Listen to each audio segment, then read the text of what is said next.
Good morning. It is what time? 7:30 a.m.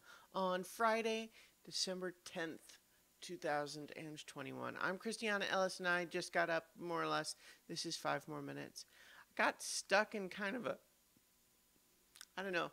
I feel like it wasn't quite doom scrolling because I was mostly focusing on the scale from banal to happy as opposed to bad things, but it was not entirely dissimilar to doom scrolling, meaning I was just kind of mindlessly scrolling without real purpose or intent. That happens sometimes. I think my brain is still waking up a little bit, but that's how it goes. So I guess they announced yesterday that the Netflix live action Cowboy Bebop show is not going to get a season two, which honestly is a little disappointing. I mean, I liked it well enough. I certainly would have watched more of it. I can't say that I'm heartbroken or anything like that, but at the same time, it's just like it's frustrating because it feels like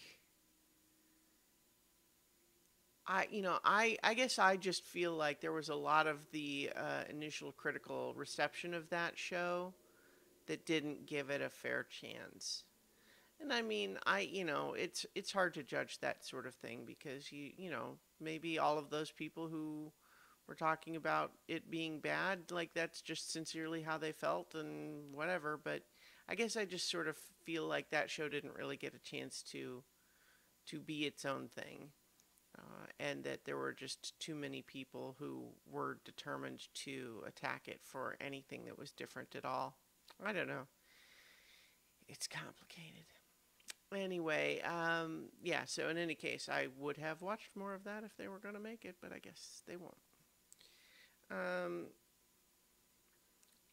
I played a bunch of Kingdoms of Amalur Re-Reckoning last night. This was a game that came out back on, gosh, was it PlayStation 3 originally?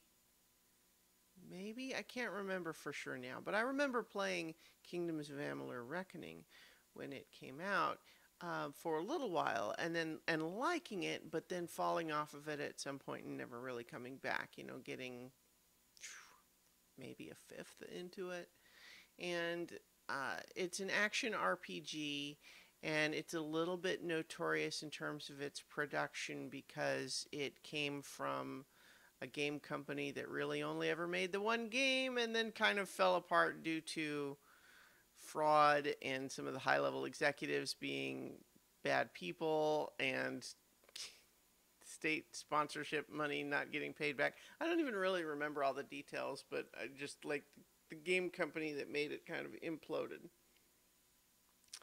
But the game itself is actually pretty good. And I remember liking it then, even though I didn't like. I got distracted by something else at the time and played it. But recently, it was one of the PlayStation Plus free games, the PS5 update of it.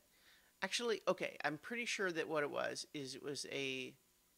Okay, yeah, I don't even remember. I'm not gonna look it up. I'm gonna speculate. But the point is, I'm playing it on the PlayStation 5, and it's called Re-Reckoning, not just Reckoning, because it's like the upgrade, right?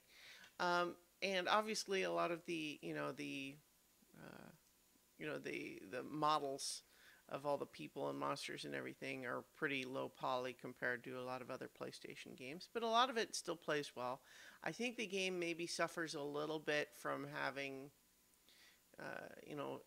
mechanic bloat in terms of just like, well, you've got alchemy for making potions and blacksmithing for making weapons and armor and sage crafting for making gems to socket onto the weapons and armor and then a million different weapons and then a million different powers and like I think there's maybe it errs on the side of there being too much of that.